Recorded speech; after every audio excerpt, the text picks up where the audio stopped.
السلام علیکم ورحمۃ اللہ وبرکاتہ. کیا حال ہے سب کا؟ الحمد للہ. نحمده ونصلی علی رسولہ الکریم. اما بعد فاعوذ باللہ من الشیطان الرجیم. بسم اللہ الرحمن الرحیم. رب اشرح لی صدری ویسر لی امری واحلل عقدۃ من لسانی یفقہوا قولی. اللہ سبحانہ وتعالی نے ہمیں پیدا کیا اور ہماری رہنمائی کے لیے محمد الرسول اللہ صلی اللہ علیہ وسلم کو بھیجا. محمد الرسول اللہ صلی اللہ علیہ وسلم بغیر کسی شک کے دنیا کے سب سے کامیاب ترین انسان ہیں، جنہیں دنیا میں بھی کامیابی حاصل ہوئی اور قیامت کے دن بھی تمام انسانوں، تمام انبیاء، تمام مخلوقات میں سے ان کا مقام بلند ہوگا. ہم سب کی یہ بہت بڑی خوش قسمتی ہے کہ اللہ سبحانہ وتعالی نے ہمیں ایک بہترین رول ماڈل دیا، ایک بہترین اسوہ حسنہ دیا، اور وہ اسوہ حسنہ جو کہ کامیاب ترین انسان کا اسوہ حسنہ ہے. ہم سب کی کامیابی کے لیے نہایت ضروری ہے کہ ہم اپنے طور طریقوں کو، ہم اپنے اخلاق کو، ہم اپنے معمولات کو، ہم اپنے معاملات کو ان کے مطابق کریں. ہر معاملے میں ان کی پیروی کریں، خواہ ایمان کا معاملہ ہو، خواہ عبادات کا معاملہ ہو، خواہ اخلاق کا معاملہ ہو، معاشرت کا ہو، گھریلو زندگی ہو، گھر سے باہر کی زندگی ہو، چھوٹی سے چھوٹی چیز سے لے کر بڑی سے بڑی چیز تک. اور خاص طور پر اس وقت جب کہ ہم سب اس بات کا دعویٰ کرتے ہیں کہ ہمیں اللہ سبحانہ وتعالیٰ سے محبت ہے، ہمیں اللہ کے رسول صلی اللہ علیہ وسلم سے محبت ہے، ہم مسلمان ہیں، تو یہ سب کچھ صرف زبانی کلامی نہیں ہونا چاہیے، صرف ایک دعویٰ نہیں ہونا چاہیے، صرف کلیم کرنا کافی نہیں ہوگا جب تک کہ ہمارا عمل اس کے مطابق نہ ڈھل جائے. پھر دوسری بڑی بات یہ ہے کہ عمل کے لیے علم کی ضرورت ہوتی ہے. علم بعض اوقات ہمارے پاس ہوتا ہے لیکن پھر بھی ہم اس کو اپنے عمل میں نہیں لا رہے ہوتے. اس کی بھی کئی ایک وجوہات ہوتی. بعض اوقات ہماری غفلت اور سستی ہوتی، بعض اوقات بھول چوک ہوتی، ہمیں پتہ ہوتا ہے لیکن ہم بھولے بھی ہوتے ہیں تو یاد دہانی کی ضرورت ہوتی، غفلت سے جاگنے کی ضرورت ہوتی. کبھی ہماری خواہشات ہمارے آڑے آ جاتی کہ ہماری پسند ہمارے نفس کی، ہمارے دل کی کچھ اور ہوتی ہے اور دین کا تقاضا کچھ اور ہوتا ہے. تو اس لیے بہت ضروری ہوتا ہے کہ انسان بار بار اس علم کی روشنی میں اپنا جائزہ لیتا رہے اور یہ دیکھتا رہے کہ کیا واقعی میری زندگی اللہ کے رسول صلی اللہ علیہ وسلم کے طریقے کے مطابق ہے. اللہ سبحانہ وتعالیٰ فرماتے ہیں قل ان کنتم تحبون اللہ فاتبعونی یحببکم اللہ. 3 باتیں ہیں اس میں. ان کنتم تحبون اللہ، اگر تم اللہ سے محبت کرتے. کیا ہم سب کرتے ہیں؟ کیا آپ اپنے دل میں اللہ کی محبت پاتے ہیں؟ کیا ہم اپنی زبان سے اس کا دعویٰ کرتے ہیں؟ ہم کہتے ہیں ہمیں اللہ سے محبت ہے، اور اگر نہیں تو ہونی چاہیے، کیونکہ والذین آمنوا اشد حبا للہ، جو لوگ ایمان والے ہوتے ہیں وہ اللہ کی محبت میں سب سے زیادہ شدید ہوتے ہیں. یہ ایمان کا تقاضا ہے، اس کے بغیر ایمان ہی مکمل نہیں. اور پھر اگر اللہ سے محبت ہے تو اس محبت کا عملی ثبوت دینے کے لیے کہ واقعی ہمیں محبت ہے، ہمیں اللہ تعالیٰ کی پسند کے مطابق بننا ہوگا. اس کے لیے ہم کیا کریں؟ فاتبعونی، رسول اللہ صلی اللہ علیہ وسلم کا اتباع کریں. فاتبعونی کا لفظی معنی کیا ہے؟ تو پیروی کرو تم میری، یعنی ہمیں پھر ان جیسا بننا ہوگا. فائدہ کیا ہوگا؟ یحببکم اللہ، اللہ تم سے محبت کرے گا. ہم سب کو اللہ کی محبت چاہیے یا نہیں چاہیے؟ ہم بعض اوقات انسانوں کی محبت حاصل کرنے کے لیے کئی جتن کرتے ہیں، دنیا کے فائدے حاصل کرنے کے لیے کئی طرح کے کام کر رہے ہوتے ہیں، کوئی اپنی مطلب کی، مقصد کی، مرضی کی کوئی چیز حاصل کرنے کے لیے. تو ہمارا سب سے افضل، اول، اعلی مطلوب کیا ہونا چاہیے، ہماری طلب اور تڑپ کیا ہونی چاہیے کہ ہمیں اللہ کی محبت حاصل ہو جائے اور اللہ تعالی ہم سے محبت کریں. اگر آپ کو یہ پتہ چل جائے کہ اللہ تعالیٰ آپ سے محبت کرتا ہے تو آپ کی خوشی کا کیا ٹھکانہ ہوگا؟ کیا اس سے بڑی خوشی کی کوئی بات ہو سکتی ہے؟ کیا اس سے بڑی کوئی اچیومنٹ ہو سکتی ہے؟ حاصل کرنے والی چیزوں میں سے جو انسان حاصل کرنا چاہتا ہے، جو لینا چاہتا ہے دنیا سے، ان میں سب سے بڑی چیز جو وہ لے کر اس دنیا سے امن کے ساتھ رخصت ہو سکتا ہے وہ اللہ کی محبت اور اللہ کی رضا ہے. اللہ تعالیٰ اس وقت تک راضی نہیں ہوگا، اس وقت تک محبت نہیں کرے گا جب تک کہ ہم رسول اللہ صلی اللہ علیہ وسلم کی پیروی نہیں کریں گے. اب یہ بات تو ہم بہت کرتے ہیں کہ آپ کی پیروی کرنی چاہیے، آپ کو فالو کرنا چاہیے، آپ سے محبت کرنی چاہیے، آپ کی اطاعت کرنی چاہیے، لیکن کس چیز میں کیا کریں؟ اور کرنے کے کام بھی بہت سارے.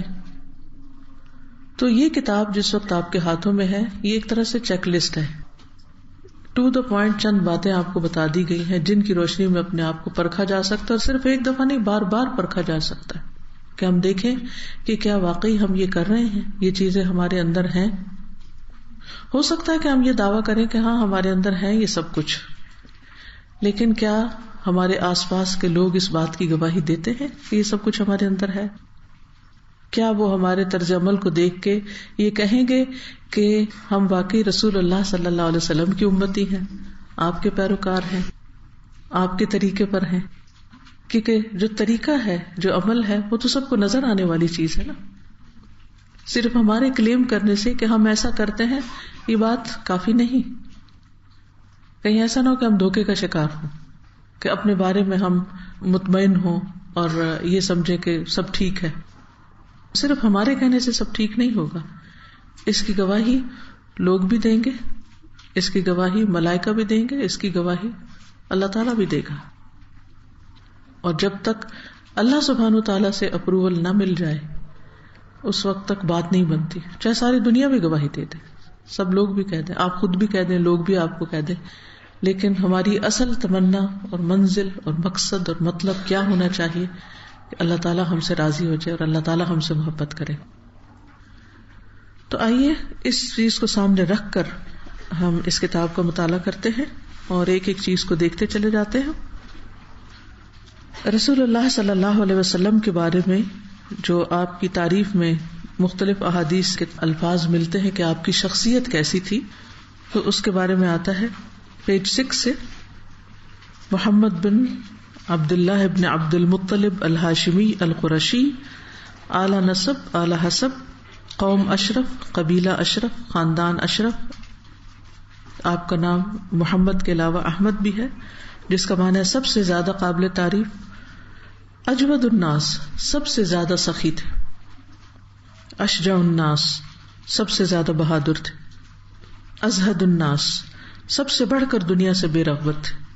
ارحم الناس، سب سے زیادہ مہربان تھے.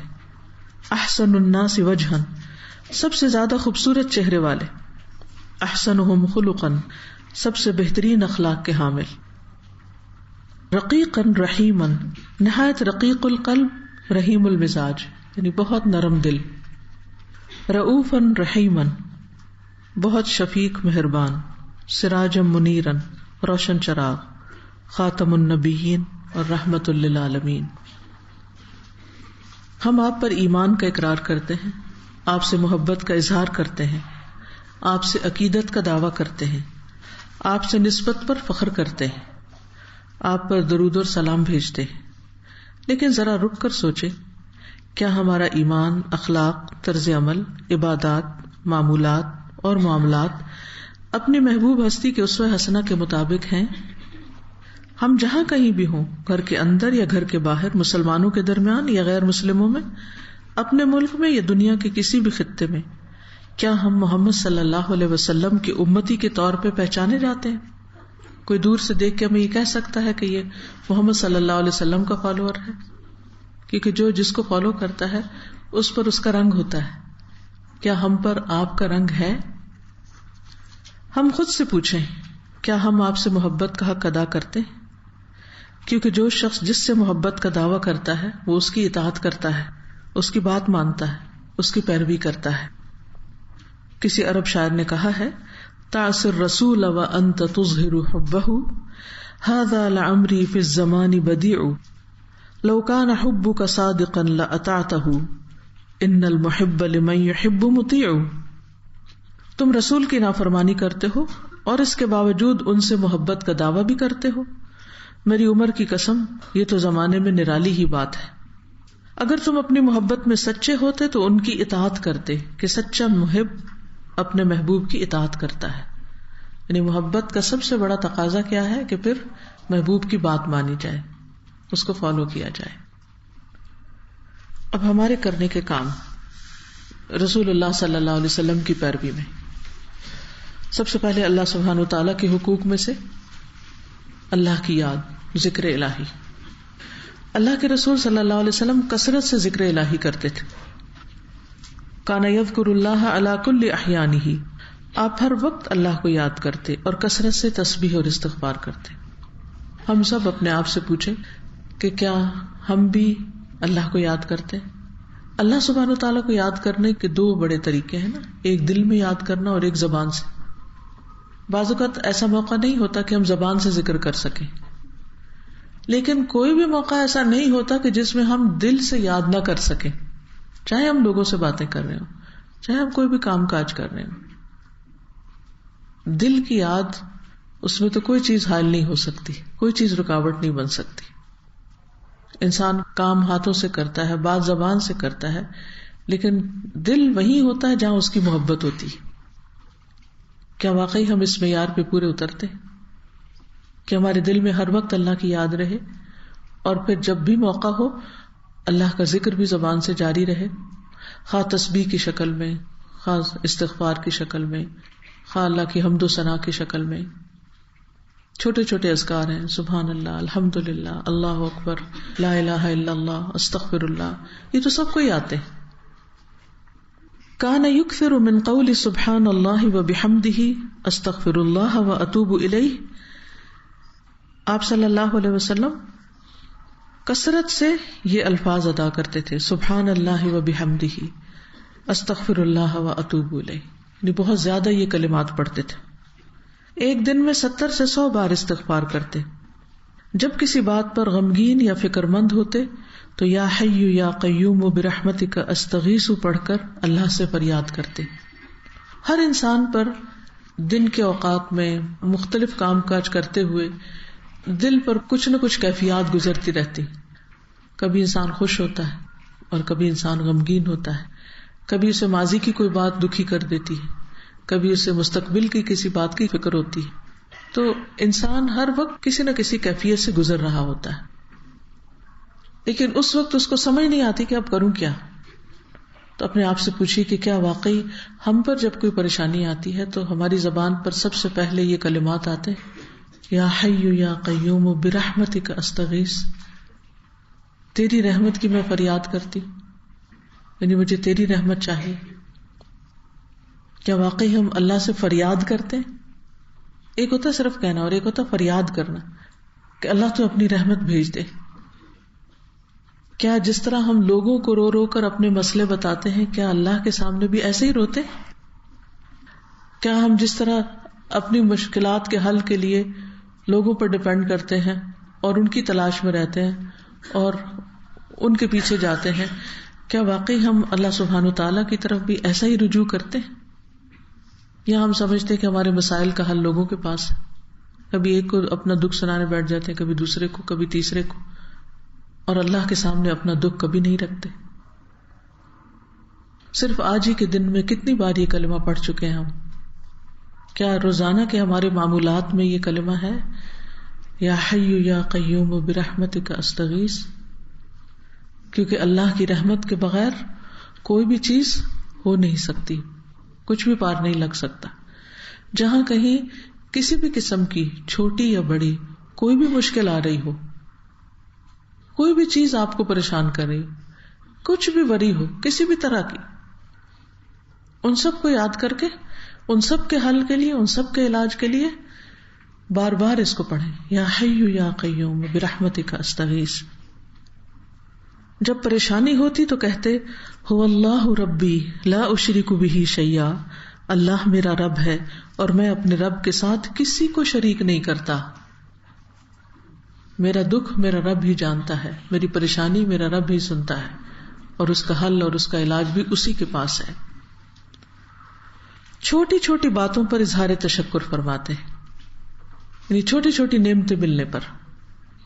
جب خوش ہوتے تو فرماتے الحمدللہ بنعمتہ تتم الصالحات. جب کوئی ناپسندیدہ صورتحال پیش آتی تو بھی اللہ کا شکر ادا کرتے اور فرماتے الحمدللہ علی کل حال. خود یا گھر والوں کو کوئی تکلیف لاحق ہوتی تو معوذات پڑھ کر دم کرتے. معوذات کون سی ہیں؟ قل هو اللہ، قل اعوذ برب الفلق اور قل اعوذ برب الناس. یہ پڑھ کر دم کرتے.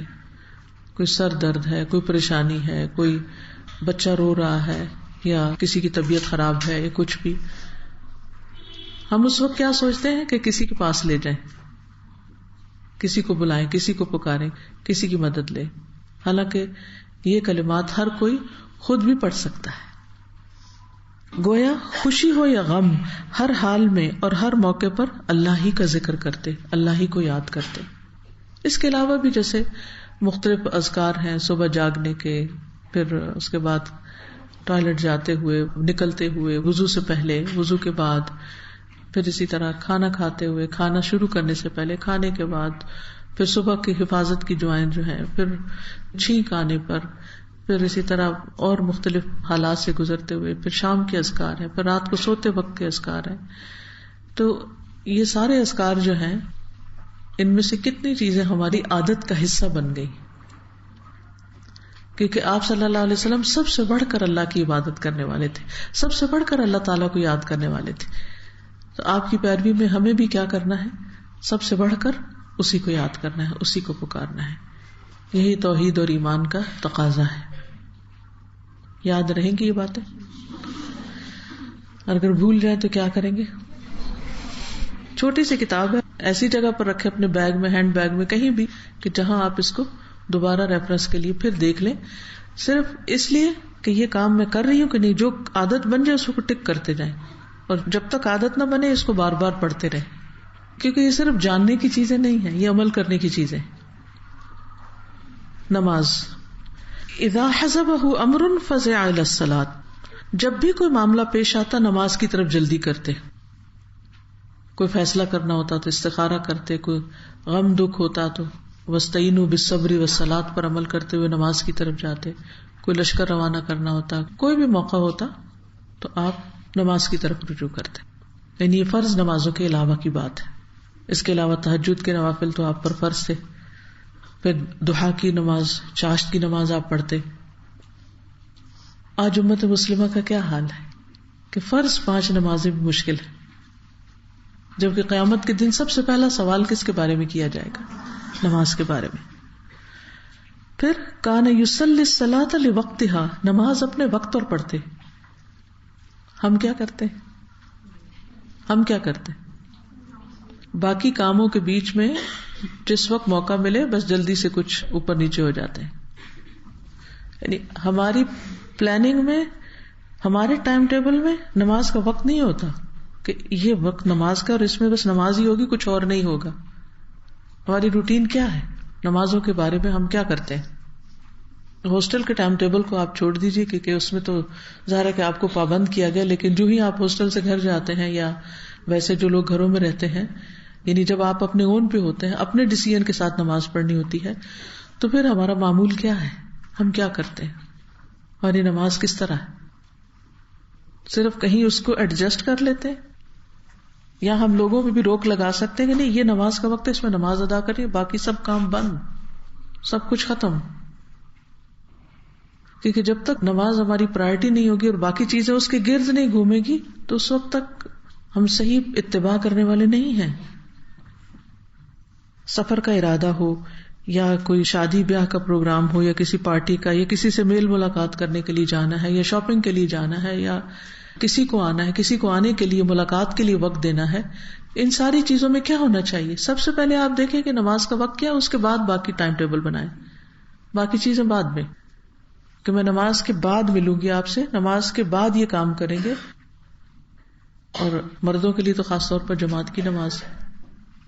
کتنی دفعہ ایسے ہوتا ہے کہ لوگ اور کاموں میں لگے رہتے ہیں، مسجدیں خالی پڑی رہتی ہیں، بازار جانا ہو تو گاڑی بھی استعمال ہو جاتی ہے، باقی چیزیں بھی، لیکن مسجد جانا ہو تو اس کے لیے 100 بہانے ہم کر لیتے ہیں.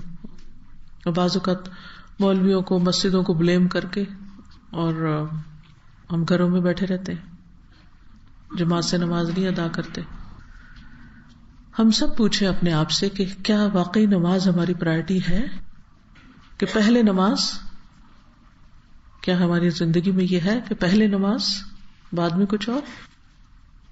کان یصلی لیلا طویلا قائما، رات کا ایک طویل حصہ قیام کرتے، دوران قیام قرآن مجید کی قرأت ترتیل کے ساتھ کرتے، جہاں لمبا کرنا ہوتا لمبا کرتے، ہر آیت پر رکتے، آیات رحمت پر رک کر اللہ سے رحمت کا سوال کرتے، آیات عذاب پر رک کر پناہ مانگتے. کیا ہماری بھی قرأت ایسی ہی ہوتی ہے کہ پڑھتے ہوئے جہاں عذاب کی آیت ہے کبھی رک کے عذاب سے پناہ مانگے؟ اتنی عبادت کرتے کہ پاؤں سوج جاتے، اور اگر کوئی استفسار کرتا تو فرماتے کیا میں اللہ کا شکر گزار بندہ نہ بنوں؟ تو گویا شکر ادا کرنے کا عملی طریقہ کیا ہے؟ نماز پڑھی جائے، اور اچھی سی نماز پڑھی جائے، لمبی سی نماز پڑھی جائے. ہمیں جب خوشی ملتی ہے تو ہم شکر کیسے ادا کرتے؟ بس جلدی سے نماز پڑھ لیتے، یہ شکر کی ادائیگی، یعنی شکر ادا کرتے. اس طرح جب بیمار ہوتے تو بیٹھ کر نماز پڑھتے لیکن چھوڑتے نہیں تھے. سفر میں نماز قصر ادا کرتے، دن چڑھنے پر نماز چاش پڑھتے، لڑائی میں فتح ہوتی یا کوئی اور خوشی نصیب ہوتی تو فوراً سجدہ ادا کرتے، سجدہ شکر.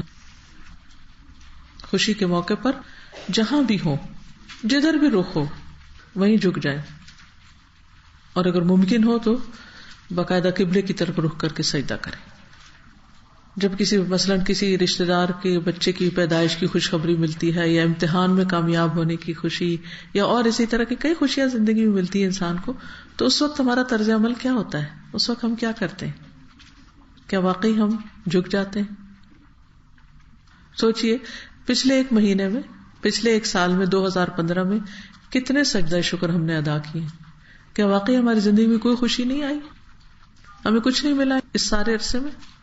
پچھلی پوری زندگی میں دیکھ لیں کہ کتنی دفعہ ہم نے سجدہ شکر ادا کیا.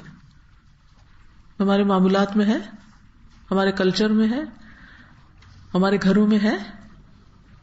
کبھی کبھی کھیل کے میدان میں کھلاڑیوں کو سجدے میں پڑے ہوئے دیکھا ہے، اس کے علاوہ تو عام طور پر رواج ہی نہیں ہے. یا تو پتہ نہیں ہے، یا پھر کسی بات پہ خوشی نہیں ہوتے، یا خوش ہوتے ہیں تو اس کے اظہار کے طریقے کچھ اور ہوتے ہیں. لوگوں کو ہلکی نماز پڑھاتے، اس دوران اگر بچے کے رونے کی آواز آتی تو نماز مختصر کر دیتے. یعنی خود انفرادی عبادت لمبی اور لوگوں کو پڑھاتے وقت ہلکی. ہم کیا کرتے ہیں؟ کبھی امام بننے کا موقع مل جائے تو اگلی پچھلی کسر نکال دیں. اب کچھ کہنا چاہیں تو کہیں. سالہ میری نماز کی بات کرنی ہے کہ الحمدللہ مجھے 2 سال ہو گئے روزانے میں نماز کی بہت پابندی کرتی. تو مجھے اس چیز کی بہت فکر ہوتی تھی. ہر چیز اگر میرے پیپر بھی ہے، کوئی بھی بات ہے، اگر کسی قسم کی بھی، اگر فرینڈ کے ساتھ بیٹھے جو بھی، جب نماز کا ٹائم آتا تھا میں فوراً کرتی تھی نماز کے لیے. گھر میں گئی تو گھر میں بھی الحمدللہ میں نے سب کو بتایا کہ مجھے نماز کی بہت زیادہ کرنی ہے آپ مجھے کرنی. تو الحمدللہ پھر امی کو، بھابھیوں کو، بہنوں کو 5 نمازیں جماعت کے ساتھ کر لیں.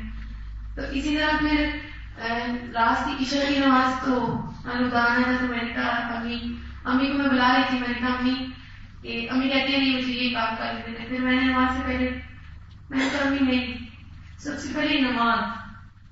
ٹھیک ہے، کیونکہ اللہ سبحانہ تعالیٰ نے ہمیں اپنی عبادت کے لیے پیدا کیا ہے نا. وما خلقت الجن والانس الا لیعبدون. اور عبادت میں سب سے پہلی چیز کیا ہے؟ نماز.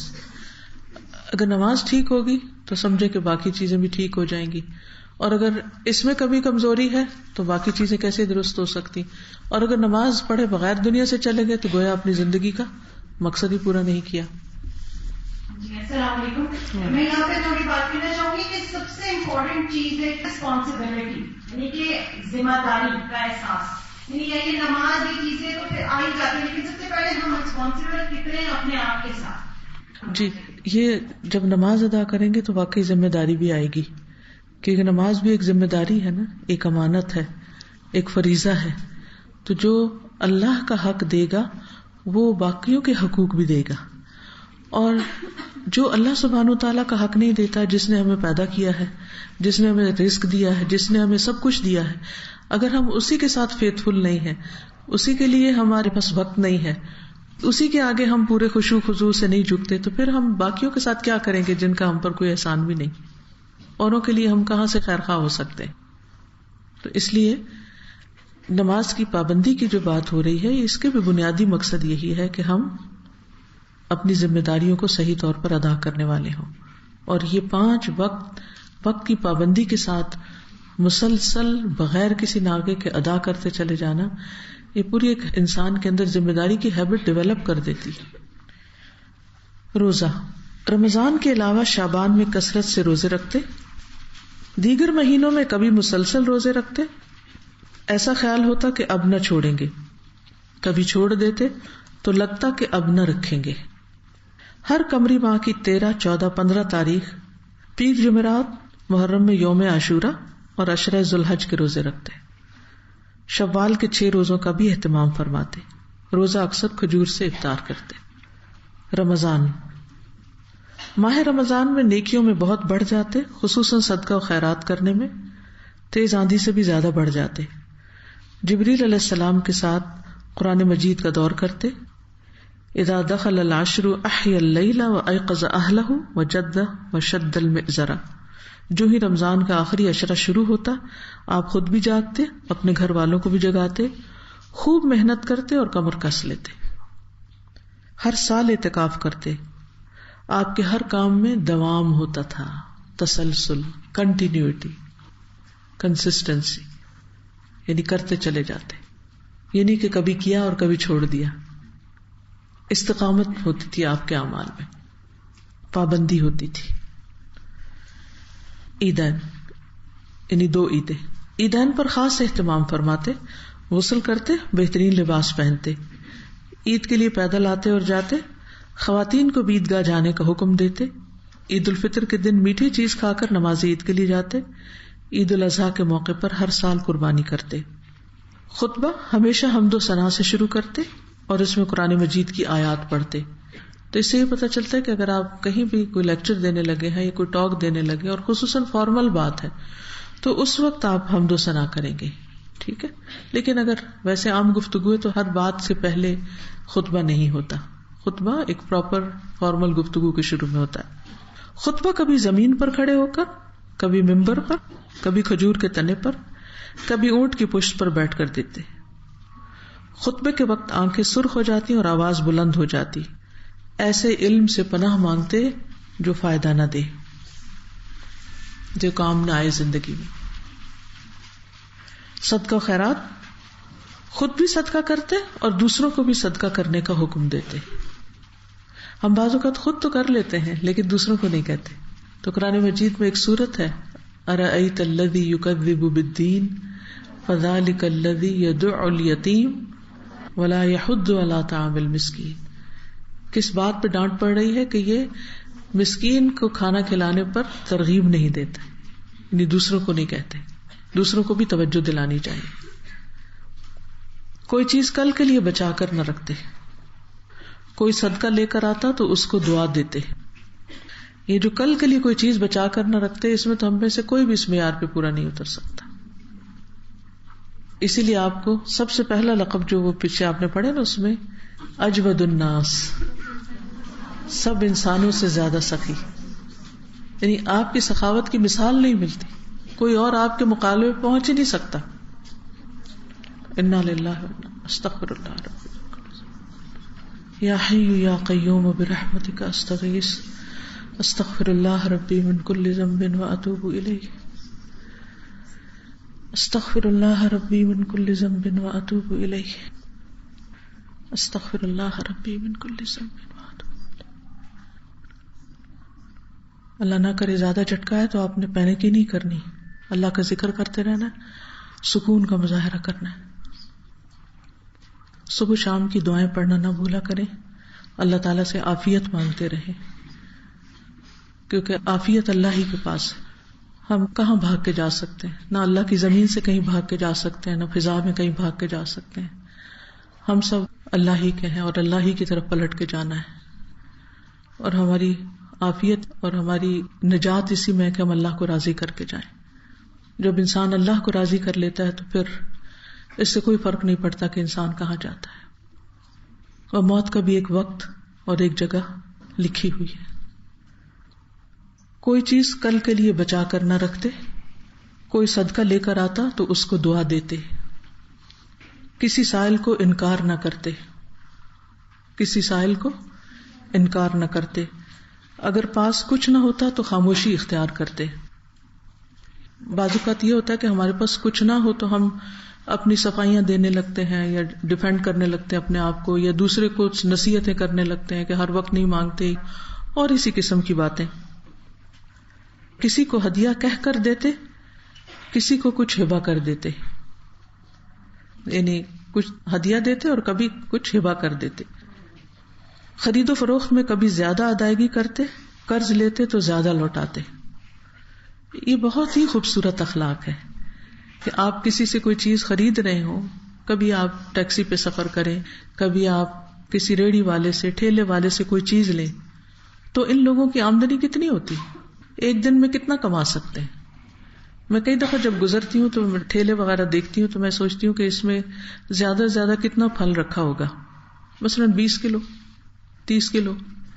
1 کلو پر اگر یہ 10 روپے بھی بچا رہے ہیں، اگر 1 کلو پر 10 روپے بھی بچا رہے ہیں تو یہ سارا بھی ان کا اگر شام تک بک گیا تو ان کی آمدنی کتنی ہوگی ایک دن کی. سوچیں، اگر دن کے وہ 300 یا 500 بھی بچا کے لے جاتے ہیں تو آپ سوچئے کہ ان کی زندگی کیسے گزرتی ہوگی. تو غریب لوگ جو کاروبار کر رہے ہوتے ہیں، چھوٹے کاروبار ہوتے ہیں، اور آپ کو پتہ چلتا ہے کہ یہ یعنی چھوٹا چھوٹا کام ہے ان کا اور ان کی آمدنی اتنی نہیں ہے، آخر وہ بھی انسان ہیں، ان کی بھی ضروریات ہیں، ان کے بھی بچے ہیں. تو خاموشی کے ساتھ اگر مثلاً آپ نے 100 روپے کی کوئی چیز خریدی ہے، یا وہ کہتا ہے جی 80 دے دیں، اور 100 کا نوٹ آپ دے رہے ہیں، وہ دے کے خاموشی سے چل پڑے. یہ ایک ایسا چھپا ہوا خاموش سا صدقہ ہے، اور ایک ایسے سفید پوش انسان کے ساتھ کہ جو اپنی ضروریات پوری کرنے میں تنگی تکلیف کا شکار ہے. تو معلوم نہیں اس صدقے کی وجہ سے اللہ سبحانہ وتعالیٰ آپ کو کتنی پریشانیوں سے بچا لے، کہ جب آپ دوسروں پر رحم کریں گے تو اللہ سبحانہ وتعالیٰ آپ پر اپنی رحمت فرمائے گا. یہ نبی صلی اللہ علیہ وسلم کا طریقہ ہے کہ خرید و فروخت میں جو بعض اوقات قیمت طے ہو جاتی اس سے زیادہ ادا کر دیتے، کیونکہ آپ کا جو رزق ہے، جو آپ کو ملے گا وہ تو آپ ہی کو ملے گا، وہ کسی اور طرف سے لوٹ آئے گا. قرآن مجید میں آپ نے پڑھا ہے کہ جو اللہ کی راہ میں خرچ کرتے ہیں تو ایک دانہ جو ہے اس سے 100 بالیاں نکلتی ہیں، اور ہر بالی کے اندر 100 دانے ہوتے ہیں، اور اس طرح ایک دانہ 700 دانے بن جاتا ہے. تو آپ کو نہیں معلوم کہ جب آپ کسی کے ساتھ رحم کر رہے ہیں تو اللہ سبحانہ وتعالیٰ اپنے غیب کے خزانوں سے، کیونکہ اللہ کو دینے کے لیے کسی سے مشورہ نہیں کرنا اور کسی سے پوچھ کر نہیں دینا، اس کے پاس بہت کچھ ہے دینے کے لیے. وہ آپ کو اتنا نواز سکتا کہ آپ سوچ بھی نہیں سکتے. من یتق اللہ یجعل لہ مخرجا ویرزقہ من حیث لا یحتسب. اللہ تعالیٰ وہاں سے دیتا ہے کہ جہاں سے انسان نے کبھی سوچا بھی نہیں ہوتا. کچھ تو ہماری پلاننگ ہوتی ہے نا کہ ہمیں یہاں سے ملے گا، یہاں سے ملے گا، لیکن کچھ اللہ سبحانہ وتعالیٰ کی پلاننگ ہوتی ہے اور اس کی رحمت ہوتی ہے اور اس کا کرم، اور وہ اس سے جب عطا کرتا ہے تو اس کا تو کچھ شمار ہی نہیں. اگر آپ زمین والوں پر رحم کرتے ہیں تو آسمان والا آپ پر رحم کرے گا. قرض لیتے تو زیادہ لوٹاتے. مال کا ضیاع اور اسراف بالکل پسند نہ تھا. مال ضائع نہیں کرتے تھے، یعنی لوگوں کو زیادہ دیتے تھے، لیکن ایسے نہیں کہ ادھر پھینک دیا ادھر پھینک دیا، یعنی بلا ضرورت خرچ کیا نہ. اور اسراف بالکل پسند نہیں تھا. صرف ضرورت کی چیز لیتے تھے. آج ضرورت اس بات کی ہے کہ ہم اپنے خرچ کے انداز کو دیکھیں، اپنے لباس، اپنے رہن سہن اور اپنی روزمرہ زندگی میں جہاں جہاں اور جتنا مال ہم خرچ کرتے ہیں اس پر بھی غور کریں کہ ہمارا طریقہ کار کیا ہے. حضرت جابر سے روایت ہے، ما سئل رسول اللہ صلی اللہ علیہ وسلم شیئا قط فقال لا. ایسا کبھی نہ ہوا کہ رسول اللہ صلی اللہ علیہ وسلم سے کسی چیز کا سوال کیا گیا ہو اور آپ نے جواب میں نہیں فرمایا ہو. یعنی دوسروں کی ضروریات پوری کیا کرتے تھے. یہاں تک آپ میں سے کوئی کچھ کہنا چاہے؟ جی. جیسے کی بات ہوئی نا کہ ٹھیلے والے ہوتے ہیں تو اکثر میرا ہوتا ہے ٹھیلے والے جیسے تھوڑا سا سامان لے کے مطلب بیٹھے ہوتے ہیں. میں جب باہر جاتی ہوں تو میں مطلب شاپ سے نہیں لیتی چیز، میری کوشش ہوتی ہے کہ مطلب ان سے چیز لوں، صرف اس نظریے سے کہ اللہ تعالیٰ جو ہے برکت ڈالیں گے کام میں، اور میرے دینے سے زیادہ وہ تو نہیں جائے گا، لیکن میری اتنی کوشش ہوتی ہے کہ مطلب ان سے لوں. اور کبھی مطلب جیسے کم لگاتے ہیں، اس طرح نہیں کیا، کوشش ہوتی ہے کہ تھوڑا سا زیادہ دے دیں. اور جیسے بازار میں چھوٹے بچے ہوتے ہیں، ہماری چیز کی گڈیاں ویسے ہوتے ہیں، ہمیں ضرورت نہیں ہوتی، لیکن باوجود اس کے ایسے پیچھے شاپر لے کے پھر ہوتے ہیں. تو کوشش ہوتی ہے کہ مطلب اگر ضرورت نہیں بھی ہوتی تو کبھی بھی ان کو ان سے لے لوں اور ان کو مطلب زیادہ دیا جائے. کیونکہ بعض اوقات یہ بچے اپنا پورا گھر پال رہے ہوتے ہیں، وہی صرف ارننگ ہینڈ ہوتے ہیں، اور ایسی چیزیں انسان خاموشی کے ساتھ کرتا چلا جائے. کیونکہ جو چھپا ہوا صدقہ ہوتا ہے، خاموش صدقہ ہوتا ہے، وہ اللہ سبحانہ و تعالیٰ کے غضب کو ٹھنڈا کرتا ہے. یعنی ہمارے گناہوں کی جو آگ بھڑکتی ہے اور ہم جو نافرمانیاں کر کے اللہ تعالیٰ کو ناراض کرتے ہیں تو اللہ سبحانہ و تعالیٰ اس پر راضی ہوتے ہیں کہ اس بندے نے صرف میرے لیے یہ کام کیا. روزمرہ کے کام، گھر والوں کی خدمت کرنے کو عیب نہ سمجھتے. افسوس کے ساتھ کہنا پڑتا ہے کہ ہمارے نبی صلی اللہ علیہ وسلم کی سنت تو یہ ہے کہ وہ گھر کا کام خوشی سے کر لیتے تھے. اور ہم کس بات میں خوشی اور فخر محسوس کرتے ہیں کہ ہم نے کبھی کوئی گھر کا کام نہیں کیا. یہ تو شرمندگی کی بات ہے، فخر کی بات نہیں ہے. ہاں کوئی مجبوری ہو تو الگ بات ہے، لیکن ذہنی طور پر اس کو حقیر سمجھنا اور اسے کمتر سمجھنا یہ درست نہیں. بعض اوقات کچھ خواتین اپنے گھر کے سارے کام کاج کرتی ہیں تو باہر نہیں کوئی جاب کر سکتی یا گھر سے باہر کوئی کام نہیں کر سکتی، تو ان سے کیا پوچھا جاتا ہے، تم کوئی کام کرتی ہو؟ تو وہ کہتی ہے نہیں کوئی کام نہیں.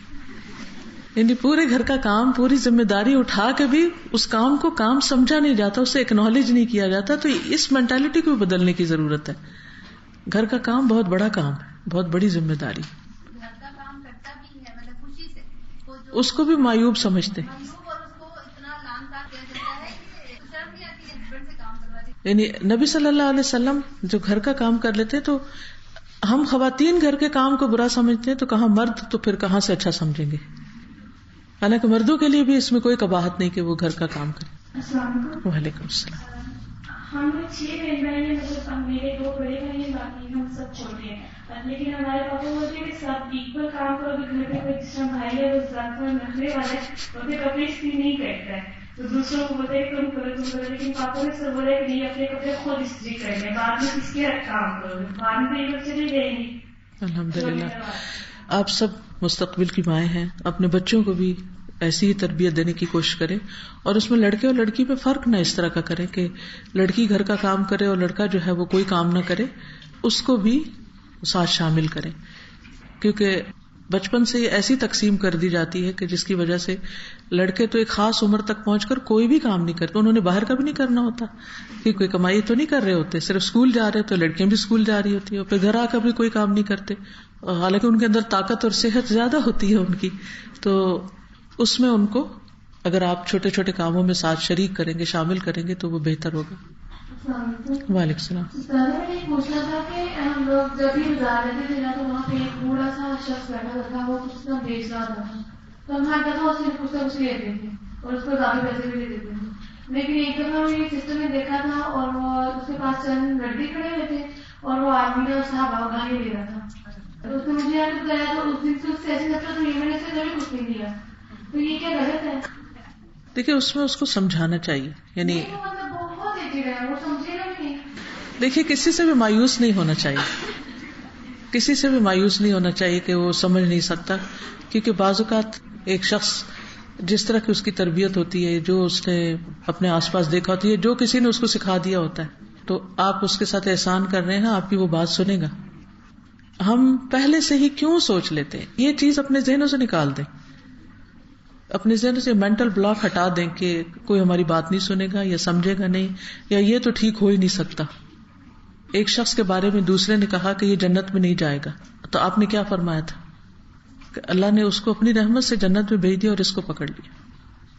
جی مسئلہ آج کل یہ دیکھنے میں بہت ہے کہ اکثر خواتین جو ہے گھر کا کام نہیں کرتی ہیں اور یہ گھر بالکل الٹے پلٹے پڑے ہوئے ہوتے ہیں اور اس کی وجہ سے بہت سی مشکلات ہوتی ہیں. اور ہاسپٹل میں دیکھتی ہوں کافی لڑکیوں کو کچھ وہاں سے کام کرنے نہیں آتے ہیں. تو یہ ایک نبی صلی اللہ علیہ وسلم کی سنت ہے، ہمیں تو یہ چیز پتہ چلتی ہے. تو یہ بھی پتہ چلتا ہے کہ یہ چیز جو ہے وہ ایک عاجزی اور انکساری کا اظہار ہوتا ہے. تو جو لوگ یہ کام نہیں کرتے تو ان کی پرسنالٹی میں پھر وہ ہمبلنس نہیں ہوتی. بالکل، یعنی کہ وہ دوسروں کے قریب نہیں آ پاتے نا. خدمت سے انسان دوسروں کا دل جیتتا ہے، ان کے دلوں میں جگہ بنا لیتا ہے. اب جیسے اگر ایک لڑکی کی شادی ہوئی ہے اور وہ شادی کے بعد اپنے سسرال میں جاتی ہے، کسی کام کو ہاتھ نہیں لگاتی، گھر میں انٹرسٹ نہیں لیتی، کام کو اپنی شان کے خلاف سمجھتی ہے، یا ماں باپ اس کو ایسی پٹی پڑھاتے ہیں کہ تم نے یہ کام نہیں کرنے، وہ اتنے امیر ہیں، وہ افورڈ کر سکتے ہیں، بھلے جو بھی کوئی افورڈ کر سکتا ہو یا نہ کر سکتا ہو، لیکن آپ کا حصہ کہاں ہے؟ آپ کیسے دل جیتیں گے؟ آپ کیسے آگے بڑھیں گے؟ بعض لوگ پردے کو بہانہ بنا لیتے ہیں، وہ کہتے ہیں وہ کچن میں کوک کھڑا ہے، میں کیسے جاؤں؟ ایسا ایکسپیرینس ہوا کہ لوگ بچی کی والدہ بیٹھی ہوئی تھی، وہ کہیں بیٹھی تھی تو رشتے کی بات ہو گئی، تو ایک بچی جو تھی وہ بیٹھی ہوئی تھی اور ایک بچی کو استری وغیرہ، دونوں بچیوں کی والدہ نے ایک ہی جملہ کہا آنٹی کی والدہ کو، آپ کو یہ بتا دوں کہ بچی کو چائے بھی بنانی آتی. And she was so confident seeing that, مجھے لگ رہا تھا کہ ہم ساری مائیں جاہل ہیں، اگر چائے بنانی بھی نہیں سکھائی تو پھر ہم گاؤں میں اپنی بچیوں کی یا بیٹوں کی واٹ ایور تربیت کیا کیے گا. صحیح. تو خدمت بہت آگے کی بات. تو ہم یہ گھر کا کام کیا سوچ کے کریں گے؟ یہ ہمارے نبی کی سنت ہے. اس سے فائدہ کیا ہوگا؟ دنیا کا تو جو فائدہ ہوگا سو ہوگا، لیکن نا اللہ کے محبوب بنیں گے. ہم نے یہ سب کچھ کیوں کرنا ہے؟ اللہ کا محبوب بننے کے لیے. تو جن کو چائے نہیں بنانی آتی وہ بتا دیں، ہم ان کے لیے کلاسز کا ارینجمنٹ کر لیتے ہیں تاکہ چائے بنانی سکھا دیں ان کو. انہوں نے آفر کر دیا کہ میں سکھا دوں گی.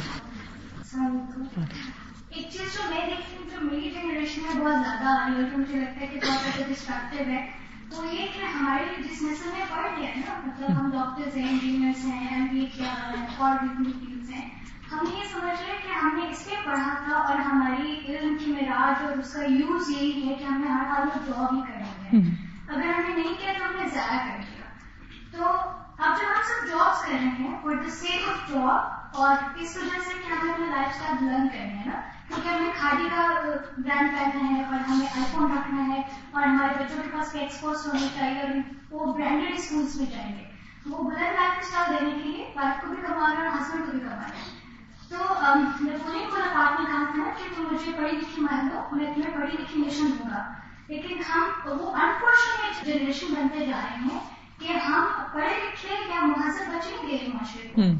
ہم کیسی تعلیم و تربیت کریں گے کہ ہمیں اپنے بچے تعلیم و تربیت کے لیے 12-13 سال کی یا 14 سال کی جو ان پڑھ لڑکے ہیں، جو بالکل ان ایجوکیٹڈ ہیں، نہ جنہوں نے دین پڑھا نہ جنہوں نے دنیا پڑھا، انہیں کچھ نہیں آتا، وہ ہمارے بچے پال نہیں ہیں.